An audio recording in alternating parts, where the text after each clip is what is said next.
How's it going this morning, everybody? Where's everybody at doing? What's everybody doing? Oh, man. Yeah, let's get this part this morning. Pay some lumpers, get on our way. Uh, I wonder how much lumper fee I'll have by the end of the day. I'm already 120. My last stop was $120. I mean, have some lumper fees, wouldn't you think?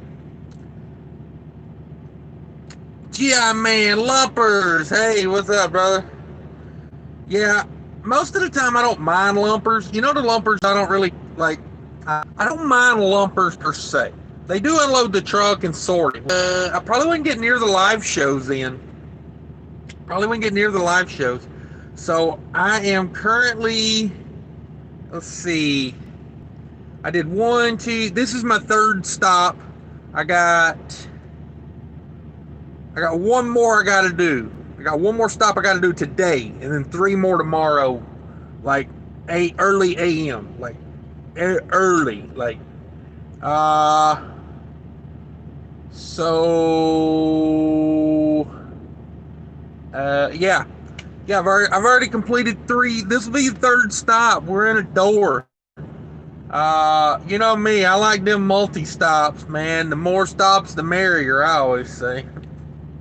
As long as it's paying, right? As long as it's paying. Make sure I hit the thumbs up on my own thing here.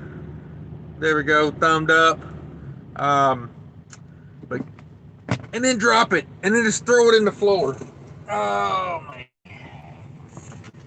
oh man! I didn't turn my steering wheel straight, so it doesn't sit right. But hey, whatever, whatever. Let's see who all's in here today. Who all has arrived? Let me see. Huh?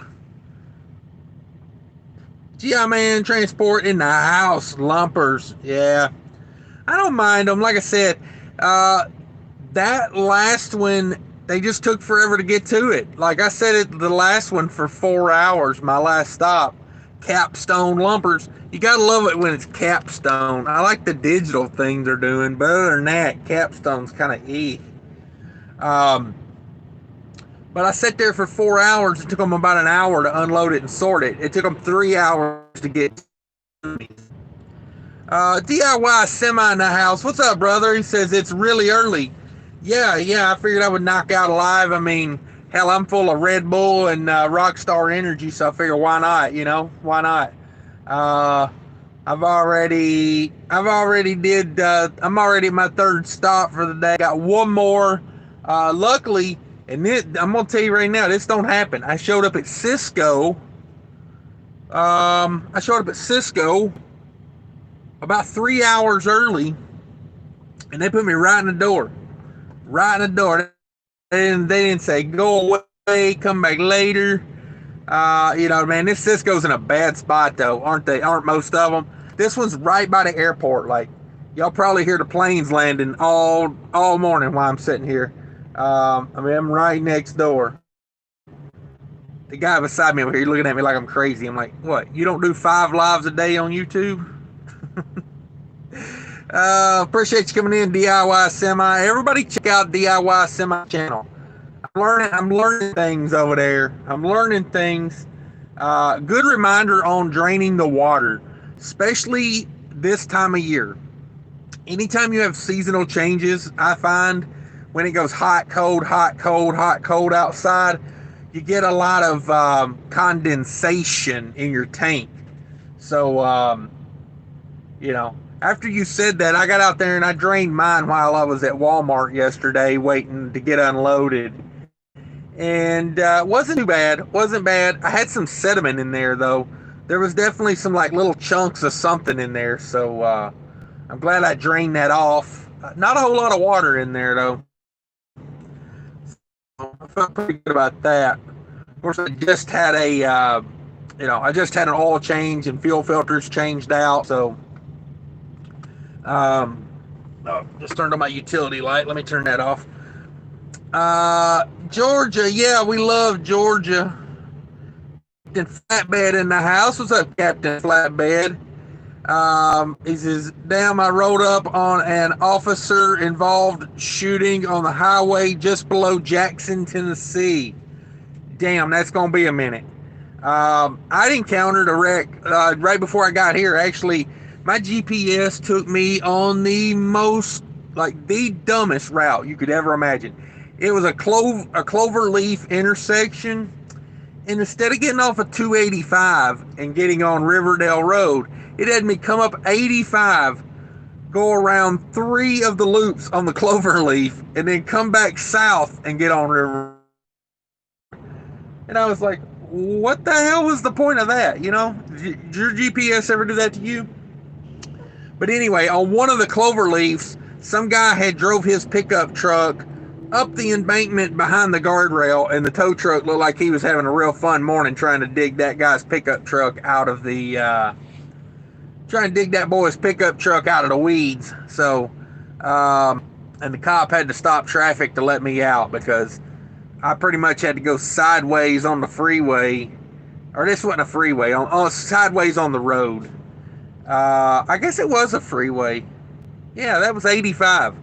It was like right an intersection at 85 there. Yeah, the cop had to stop because I had to go sideways to get around the cop car. There's no way I could have came off that ramp and not took out the cop car. But that's some crazy stuff there, Captain Flatbed. Lone Star Transport in the house. Good morning to you too. GI Man says, DIY, do you pull a reefer? He sure does. He says, I sure do. Yeah, check out that's a good channel. Let's see here. GI Man Transport 10-4. I do as well. And was just curious. Recently found your channel. Yeah, you gotta check out, you gotta check out DIY Semi. Let's see here. GI Man Transport. My longest wait ever was at Cisco, Grand Rapids, Michigan. Yeah, I used to be a Cisco driver. I used to deliver a trailer load of groceries to restaurants and schools every day. But I find Cisco to not be that bad, honestly, as far as now when I say not that bad, I'm not saying it's great, but to me, US Foods is probably double the average weight. That US Foods in Tampa, Florida is a joke. Let's see. Where else is really bad? Roma Foods. I go to Roma, a lot of different Roma Foods. Oh my God, those Roma Foods, man. I haul cheese out of Minnesota, Wisconsin that goes to Roma Foods. God almighty. You can lose a day at Aroma Foods. I'm really surprised this load. I don't want to jinx myself. Because I got one doozy of a stop coming. I know. I've been there. I've been almost all these places before. I've never been to this Cisco, but I'd been to the 2 places I've been already. I've been to the next 2 places I'm going, and then I think it's the final. Or no, I got a Costco in there as well. But Costco's kind of sets the standard, right? I mean, God, if everywhere was like Costco, man, I'd be turning and burning. But yeah, they, my next one I'm going to is not bad at all. Yeah, my next one's not bad at all. It's a third-party logistics company. So that one's not bad. That was not bad. And let's see. I got that. And then I got 4 left. Yeah, okay, that's right. Because my final one was supposed to final in Macon, Georgia, and that's what I thought. At least when I took the load, I thought it finaled in Macon. It actually finals here in Atlanta. The load that's going to Macon goes to a third-party logistics. So don't have to drive to Macon, but I still get to stop. So that's good. I like them when they work out like that. It's not very often things work out in your favor, but um, yeah, they got this load looking right. Let me tell you, because the deal was this is two pickups, 7 deliveries, and the broker told me, he said, hey, if they ain't got us loaded at the first stop in time to get to the second pickup on time, damn, we got a red light and getting unloaded. We were way early, man. They popping and locking over here. But the broker told me, he said, hey, they ain't got us ready over there at that first pickup by the time to get to the second pickup. We're not going to go make the second pickup. We're just going to go deliver the three stops that they get put on at. And I was like, hey, man, you ain't going to hurt my feelings, because they only put on like 3,500 pounds of stuff at that first stop. And I was like, damn, I'm going to love that. I'm going to get to roll. They take away the stop pay on it. I'm getting $100 a stop on this. So they would have took $400 off the load. But at the same time, that's not the end of the world. I mean, it's still a good paying load, and only got to make 3 stops. But then, I swear to God, my second pickup was at noon. The first place got me loaded at 5 minutes till noon. So I called them and I said, hey, I was like, is it even worth going to the second stop?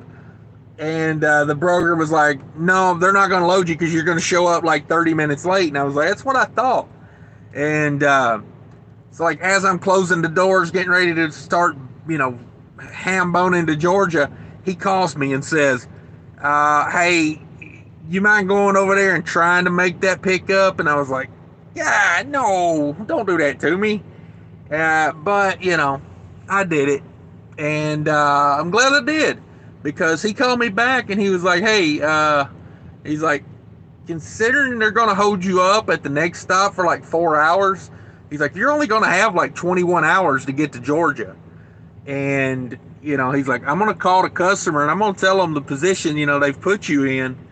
And I was like, all right, good deal. So he called me back and he was like, I got you like $1,100 more out of that. And I was like, damn, like, you know what I mean? Like, so I'm glad I did it. You know what I mean? It always works out. Just do the best you can for the customer.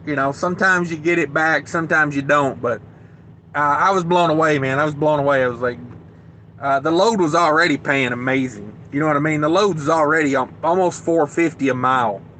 And then they went and tacked on another $1,100. I'm like, I don't know what it pays at this point. I got to look it up, but it's probably close to $6 a mile. It's probably like $5.50 a mile, $6 a mile. So I did it. So this is probably going to be like a record week for me. I already know where I'm filing out. I'm hoping I can get a load out of. I loaded out of a place down here in Georgia about a month ago and did pretty good back up to like Illinois. So yeah, this could be the record-breaking week.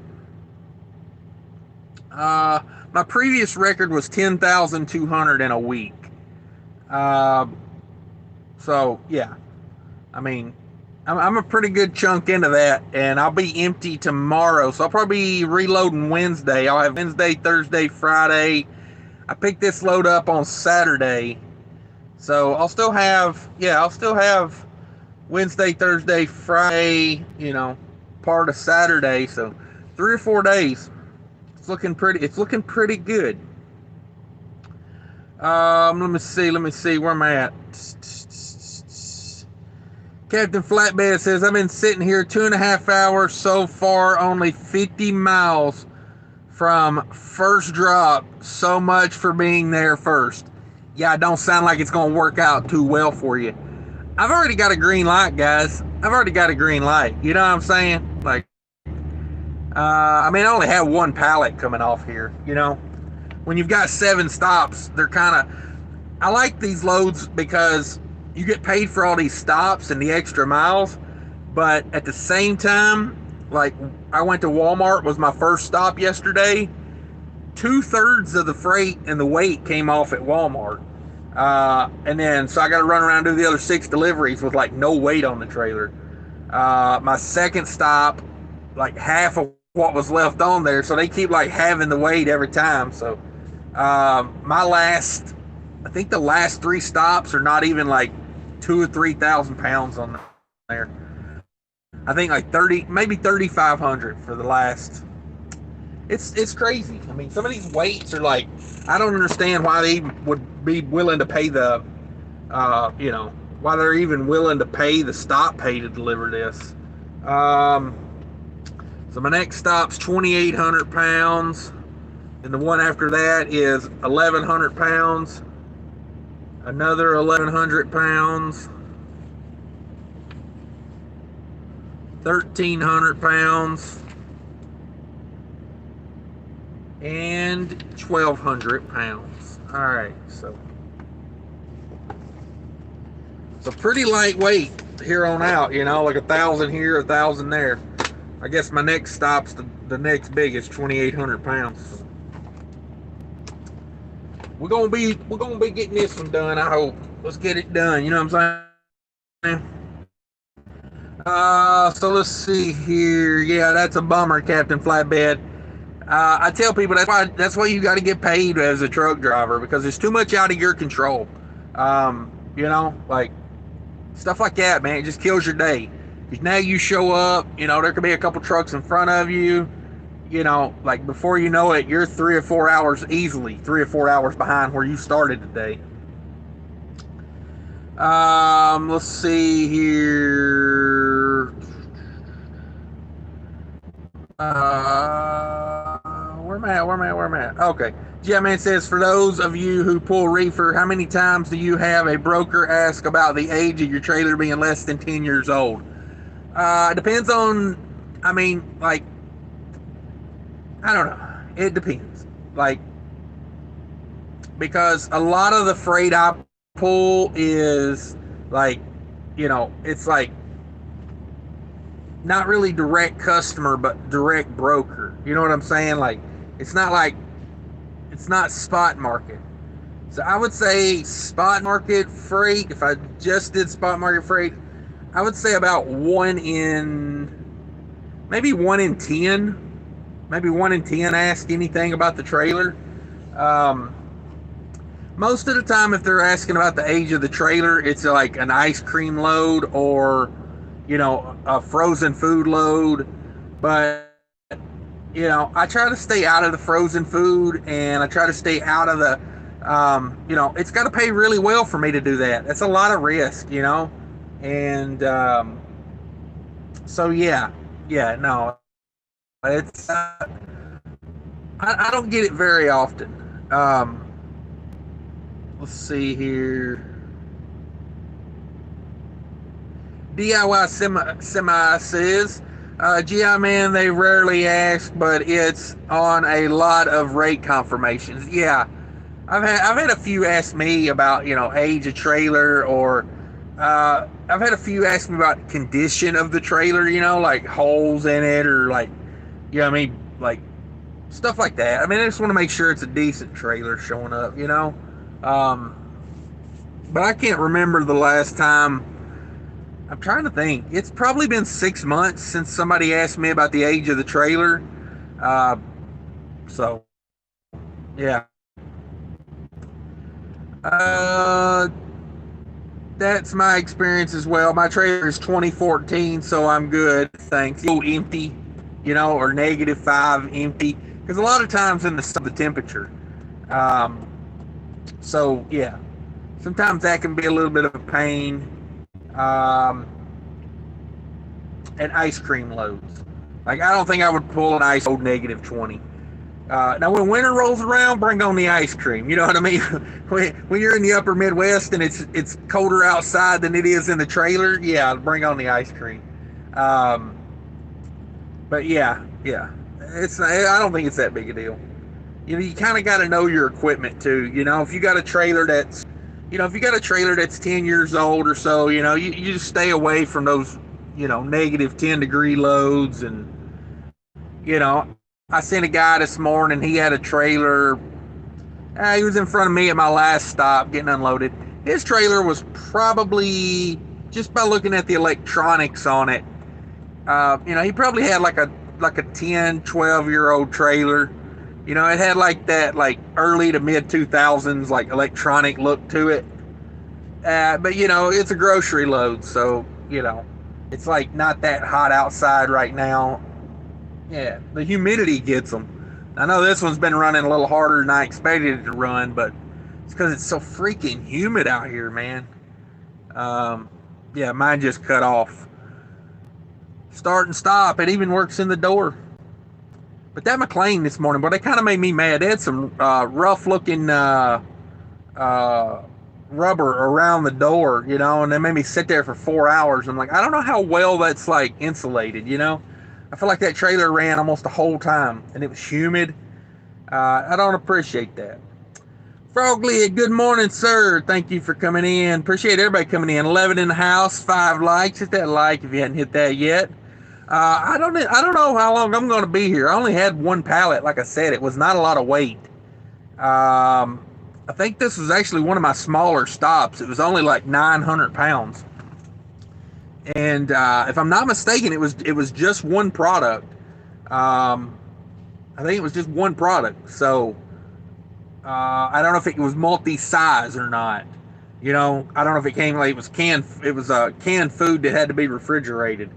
So I'm not sure if it was like different size packages on the same pallet. It had to be broke down, but it was just one product. A very vague bill they gave me on this one. It only had like two things filled out on it. It was like PO number and product, and then the weight. So I'm like, I don't know if I trust that a lot, but GI Man says just put on a new air dryer. All right, yeah. Sometimes you got to do stuff like that, unfortunately.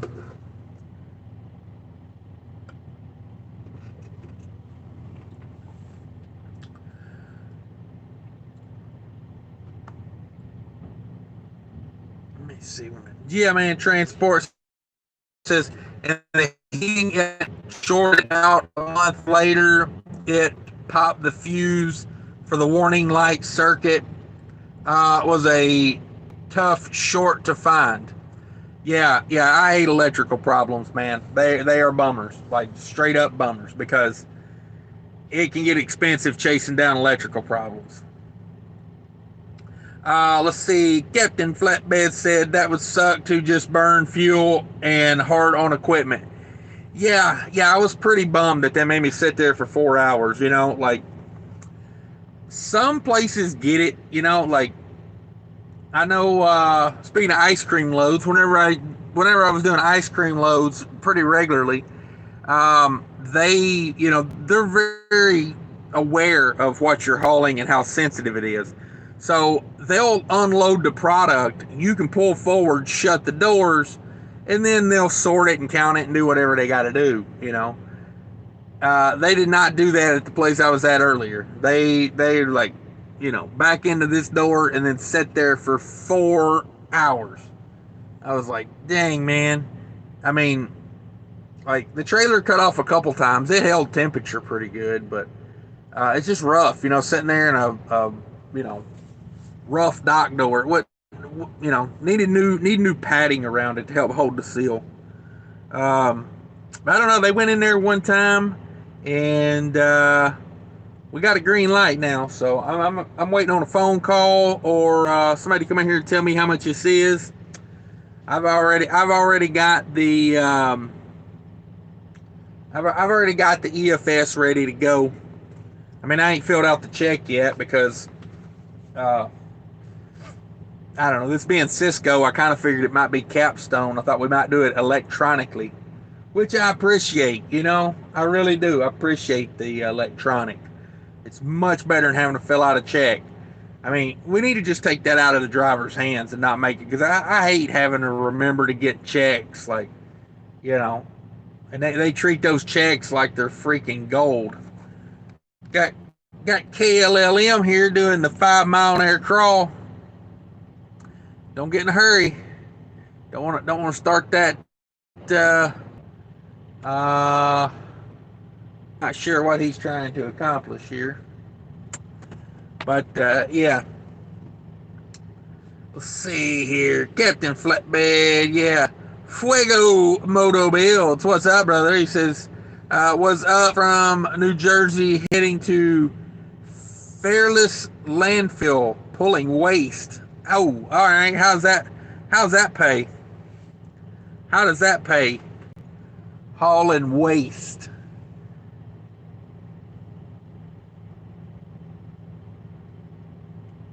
Sorry, I'm watching KLLM operate over here. This place is big as a football field, and he's got to get like right up on this guy's.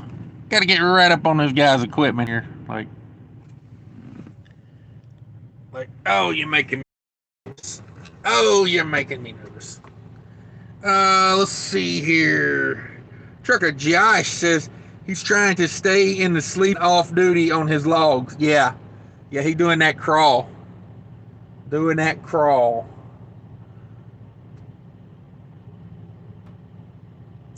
Yep, cheating it at 4 miles an hour. He trying to do it. Trying to get it done at 4 miles an hour.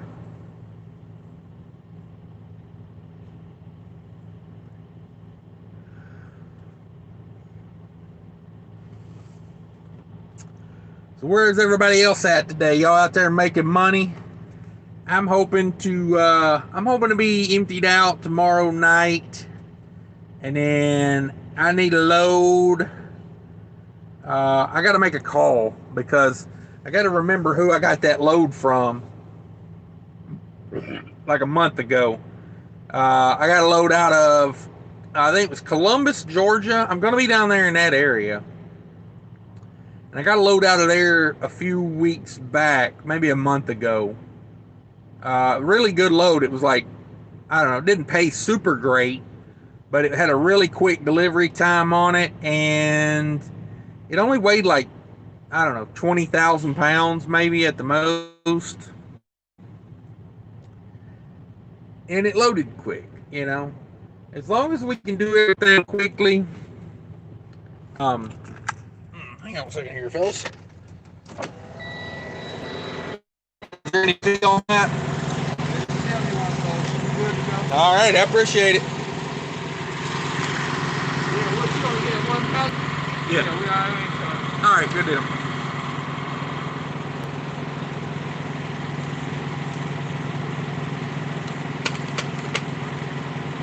We out of here, boys. We out of here.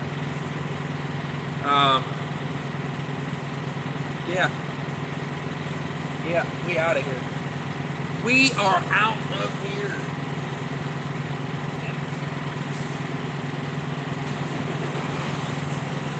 Drink this bad boy up.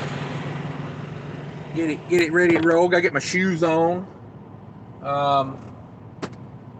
Get out of here before Navajo takes my hood off. I think this Navajo's trying to blindside into this door beside me here.